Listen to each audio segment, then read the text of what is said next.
You're sitting at the kitchen table, maybe it's a Sunday afternoon, the kind that used to mean something. The smell of a slow cooked meal, the sound of chairs scraping across linoleum, voices overlapping, laughter. But today the table is quiet. The second plate is still in the cupboard, the phone hasn't rung. And somewhere in the back of your mind, you're replaying something someone said to you. Maybe last week, maybe 30 years ago, and even now it still lands like a stone dropped into still water.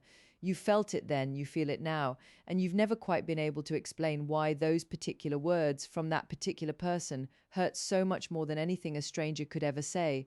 I want you to sit with that for just a moment, because what you felt, that specific ache, has a name, and naming it is the very first step toward being free of it. Stay with me. There's a gentle way through this, and I'm going to walk it with you.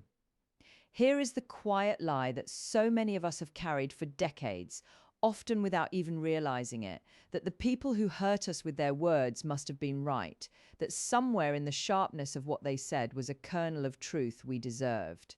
That a mother or a father or a brother or a sister, because they are family, could not have truly meant to wound us, and so we absorbed it. We folded it into ourselves like an old letter we never throw away. We called it honesty. We called it love. We told ourselves that's just how they are. And in doing that, we handed over something precious. We handed over our own sense of who we are. My name is Pearl. I'm in my 70s now, and I have lived long enough to know that the longest journeys we take are not the ones across oceans. They are the ones we take inside our own hearts. I raised 3 children. I was married for 47 years.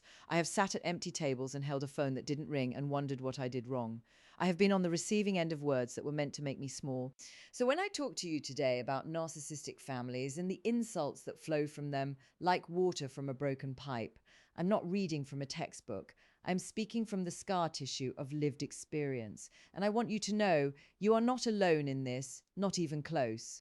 I'm going to be honest with you today, the way an old friend would be, the kind of friend who sits across from you at that kitchen table, pours you a second cup of tea without asking, and tells you the truth gently but without flinching. You've probably heard people say, just ignore them, or their family, they mean well, or let it go. And maybe you've tried, but something in you knows it isn't that simple. You're right, it isn't. What we're talking about today is a specific kind of damage, the kind that comes from growing up in or living inside a narcissistic family system. And the first tool I want to give you costs nothing and takes about 30 seconds. I call it the Coca-Cola technique. Here's how it works. Imagine someone walks up to you, a stranger on the street, and says, with complete conviction, you are a can of Coca-Cola. You wouldn't crumble. You wouldn't spend the night awake wondering if they were right. You'd probably laugh or shake your head and keep walking. Why? Because you know with absolute certainty that you are not a can of Coca-Cola. The statement has no hook in you. Now, what if we could learn to hear the insults that come from a narcissistic family member with that same calm detachment? What if instead of the words going straight to that tender place inside you, they simply didn't land? That is the goal. And we get there by first understanding exactly what those words are, where they come from, and why they were aimed at you in the first place. So let's walk through all 20 of them together, organized into 4 clear groups, from the subtle to the extreme. The first category is subtle insults. These are the ones that leave you standing in the hallway afterward thinking, did that just happen? Was that an insult? Am I being too sensitive? That confusion is not an accident. It is the designed subtle insult. Number 1, I'm just being honest. This phrase is the velvet glove over the iron fist. It gives the speaker complete permission to say anything and then blame you for reacting. Real honesty doesn't need a preamble. Real love doesn't weaponize truth. Subtle insult. Number 2, you always take things so personally. This one is particularly cruel because it turns your pain into evidence of your deficiency. It says, the problem is not what I said. The problem is that you felt it. It trains you over years to distrust your own emotional responses. Subtle insult. Number 3, I was just joking. Can't you take a joke? Humor is one of the most common vehicles for cruelty in narcissistic families. The joke allows the insult to be delivered with plausible deniability. If you laugh, the message lands. If you don't, you're the problem. Subtle insult. Number 4. You're so sensitive, just like your father or just like your mother. This one does double damage. It insults you and weaponizes your lineage at the same time. It also quietly tells you your feelings are inherited flaws. Subtle insult number 5. I just worry about you. Said in a tone that means the opposite of warmth, said in a way that suggests you're fundamentally incapable of managing your own life. Concern used as a leash. Now we move into the second category, guilt and shame based insults. These are slightly louder, slightly sharper, and they are specifically designed to make you feel that you owe something, your time, your choices, your whole self. Guilt based insult number 6. After everything I've done for you. This sentence has ended more family dinners than I can count. It turns every act of love or care that was ever given into a debt, and debts, of course, must be repaid with obedience, with silence, with staying small. Guilt based insult number 7. You're so selfish. This is particularly painful for those of us who have spent our entire lives giving to our children, to our partners, to our communities. Being called selfish for finally choosing yourself, even once, is a particular kind of cruelty. Guilt based insult number 8. You're ungrateful, similar to selfishness, but with a slightly different edge. This one says, nothing you have is truly yours. Everything was given to you by me, and you have failed to honor that properly. Guilt based insult number 9. You'll understand when I'm gone. A deeply manipulative statement that uses mortality, the speaker's own death, their own absence, as a final guilt weapon. It reaches forward in time to haunt you even after they are no longer there. Guilt based insult number 10. We don't air our dirty laundry. This one keeps the whole system running. It silences the victim. It closes the door on getting help. It says your suffering is shameful, and if you speak of it, you're betraying the family. The family, not you, is what must be protected. Now we reach the third category, direct character attacks. There is less subtlety here. These insults land in the open, and yet paradoxically sometimes they are easier to identify as wrong than the quiet ones. Direct insult number 11, you're stupid. Simple, devastating. Said once, it echoes for decades. Said repeatedly across a childhood. It becomes the voice inside the head, the one that whispers every time you try something new or dare to trust your own intelligence. Direct insult number 12, you're a disappointment. This one targets the deepest human need, the need to be enough for the people who made us. It says, I looked at everything you are and it fell short. And because it comes from a parent, a sibling, a core family member, it carries a weight no stranger's opinion ever could. Direct insult number 13, you'll never amount to anything, a prediction dressed as an insult. The cruelest part is that the speaker often presents this as concern, as realism, as telling you the truth that the world will tell you anyway. But it is not the truth, it is a cage. Direct insult number 14, nobody else would put up with you. This one is designed to isolate. It says, I'm your only option. Be grateful and compliant. It is the foundation of many trapped relationships, romantic and familial alike. Direct insult number 15, you're just like the family scapegoat. In narcissistic families, there is often a designated scapegoat, the member blamed for everything that goes wrong. Being compared to them is meant to be the ultimate insult. It is also often a quiet mark of honor that the scapegoat rarely knows they carry.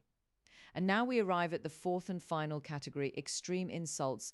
These are the ones that cross lines that should never be crossed. I want to name them not to shock you, but because many people have never had anyone simply acknowledge, yes, that happened. Yes, it was real. Yes, it was wrong. Extreme insult number 16. I wish you'd never been born. I have held the hands of women in their 60s and 70s who still carry these words in their chest like a shard of glass.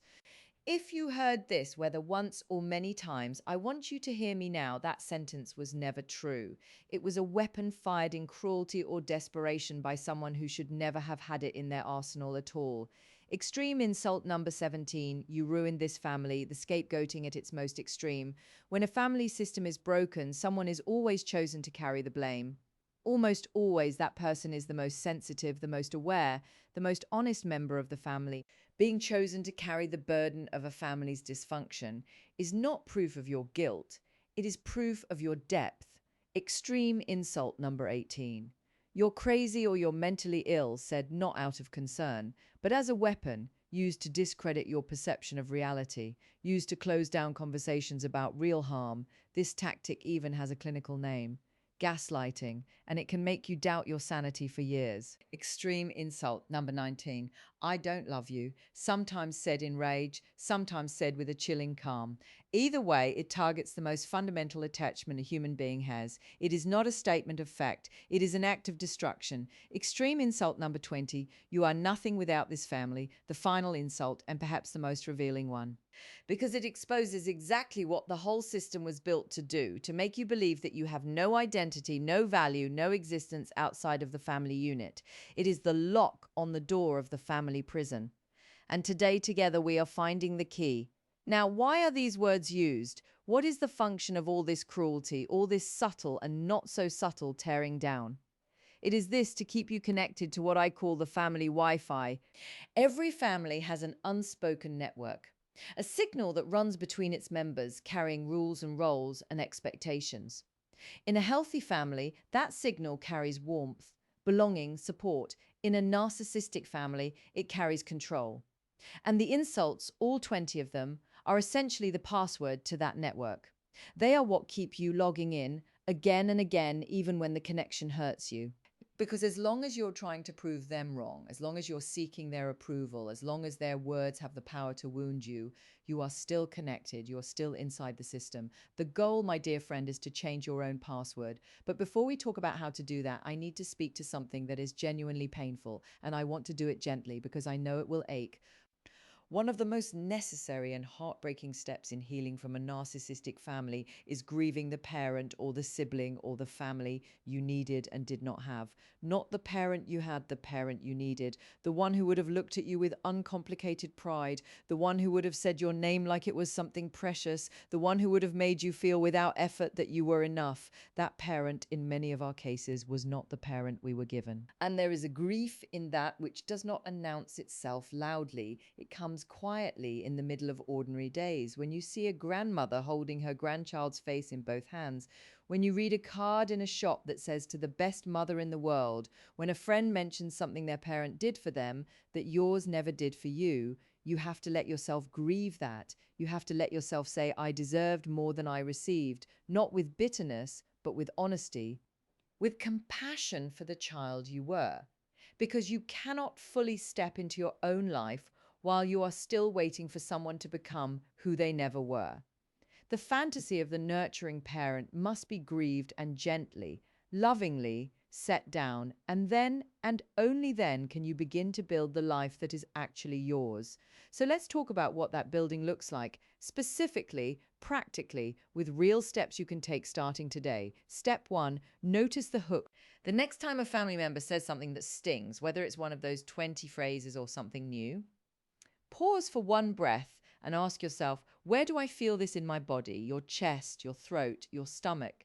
That physical sensation is your signal. It is telling you this is a hook. Something in me still wants to argue back, to prove, to explain, to earn. Just noticing the hook without acting on it is the beginning of freedom. Step 2, say the boundary mantra to yourself, silently or out loud. I am not them and they are not me. Write it on a small card and keep it in your pocket. Read it when the words from decades ago start playing in your head. This is not a magic spell. It is a practice. Repeat it. Let it slowly replace the old recordings. Step 3. Reduce your emotional reactivity through what I call the 30-second pause.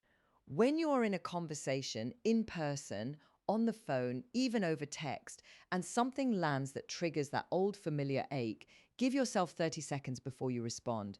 30 seconds is long enough for your nervous system to begin to settle. You do not need to react in real time to a wound that has been accumulating for 40 years. You have time. Step 4, identify one trusted person outside the family system, a friend, a neighbor, a counselor, a pastor, a support group, and say these exact words to them this week. I want to talk about something that happened in my family that I've never really spoken about out loud. That is all. You don't need to have the whole story ready. Just open the door by 1 inch. Step 5, practice self-differentiation. This is a term from family therapy, and it means learning to have your own thoughts, feelings, and identity while still being in relationship with your family. It does not mean cutting everyone off. It means standing in the room without losing yourself in it. You can love someone without agreeing with them. You can remain in contact without surrendering your sense of who you are. Every time you hold on to your own perspective, your own values, your own quiet inner voice, even when someone is loudly telling you that you're wrong, you're practicing self differentiation. And every time you do it, the hook loses a little of its grip. Step 6, write a letter you will never send, not to hurt anyone, not to rehearse an argument, but to say everything you were never allowed to say. To the person who said those words to you, write it longhand if you can. And when it is done, do not send it. Keep it or burn it or bury it in the garden. The purpose is not communication, it is release. It is giving your own experience the dignity of being witnessed, even if only by you. Step 7, begin slowly to build what I call your chosen family.